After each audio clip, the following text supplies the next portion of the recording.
नमस्कार मित्र लोकन, हम छी नौटुनकी। अहाँ सब देख रहल छी ठहक्का टून्स।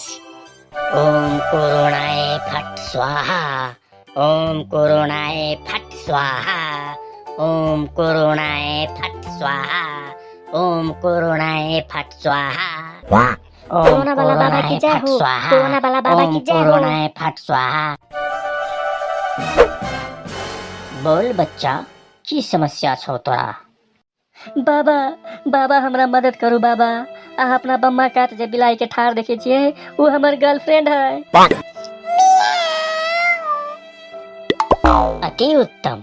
रौ, बिलाई तोहर गर्लफ्रेंड कोना भेलौ रे बालक?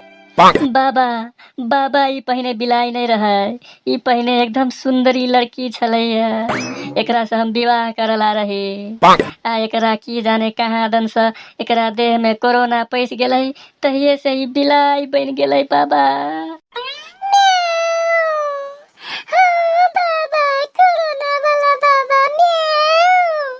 कोनो उपाय बतबियौ न बाबा। एकटा अति उत्तम उपाय छै, ध्यान से सुन। तू काल भोरे उठिए आ नहा धो क एकटा लोटा में गौमूत्र जमा कर लीहे। गौमूत्र माने की भेले बाबा? रौ, गाय के सुसु। अच्छा अब ओई के बाद की करबे बाबा? तकरा बाद वही गौमूत्र में अति उत्तम खीर बना लीहे। तकरा बाद वही अति उत्तम खीर के दुनू गोटे प्रेम से खा लिए। बस समस्या समाधान।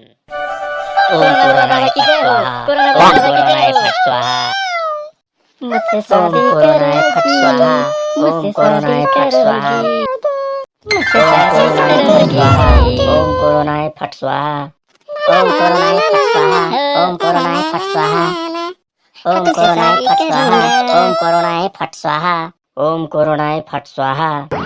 यो हम बाबा ताबा थोड़बे छी। ई त धन्य मानू लॉकडाउन के, जे सबटा सैलून बंद भ गेलै आ हमर केस दाढ़ी बढ़ गेल त लोग सब हमरा बाबा बाबा कह के बोलबा लागल।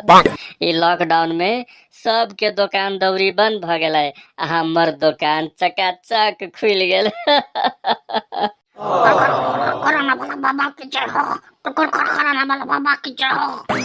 अति उत्तम। फिर एकटा मुर्गा आबि किया। आइ काल्हि एहन बाबा सब बहुते भ गेलै। एहन बाबा से अहाँ सब होशियार भ के रहब। चलिए अखन के लेल विदा मांगे छी। नमस्कार, टाटा, बाय बाय।